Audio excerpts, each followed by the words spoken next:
महाराष्ट्र की सियासत में आज का दिन बेहद निर्णायक बन गया है।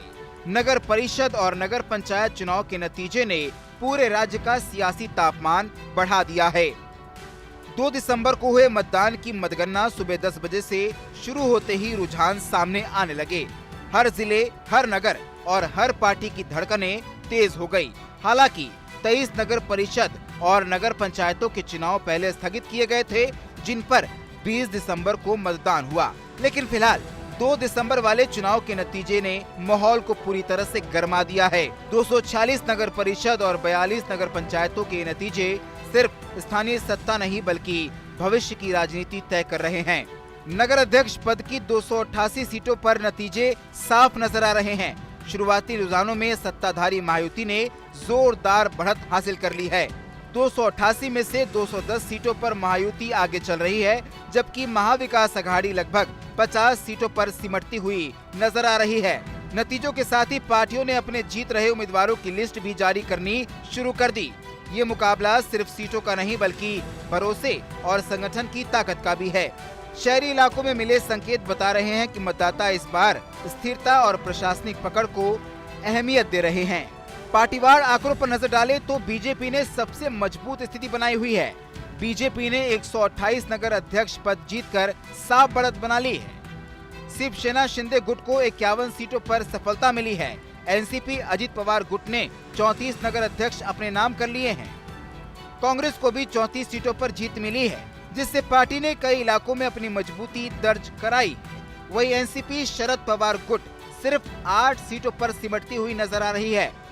शिवसेना यूबीटी को 9 सीटों से संतोष करना पड़ रहा है। स्थानीय गठबंधनों ने 22 सीटें जीतकर ये दिखा दिया कि नगर स्तर पर समीकरण पूरी तरह से अलग है।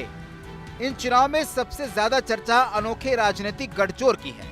कई जगहों पर पुराने साथी आमने सामने नजर आए, तो कहीं पर पारंपरिक विरोधी साथ खड़े दिखे। बीजेपी और शिवसेना शिंदे गुट ने जोरदार प्रचार किया, लेकिन कई सीटों पर दोनों के बीच सीधी टक्कर देखने को मिली। इससे महायुति के भीतर छिपा तनाव सतह पर आता नजर आया। कोल्हापुर में अजित पवार और शरद पवार गुट एक साथ सियासी हलकों में नजर आए। कोल्हापुर में अजित पवार और शरद पवार गुट का एक साथ आना सियासी हलकों में चर्चा का विषय बना हुआ है। वहीं कुछ इलाकों में कांग्रेस और बीजेपी का साथ स्थानीय राजनीति की मजबूरी को दिखाता है। कुल मिलाकर नगर परिषद और नगर पंचायत चुनाव में महाराष्ट्र की राजनीति को नया आईना दिखाया जा रहा है। इन नतीजों ने साफ कर दिया है कि स्थानीय मुद्दे, विकास और चेहरे अब सबसे बड़े फैक्टर माने जाएंगे। मतदाता ने गठबंधन के नारों से ज्यादा जमीन पर दिखने वाले काम को तरजीह दी है।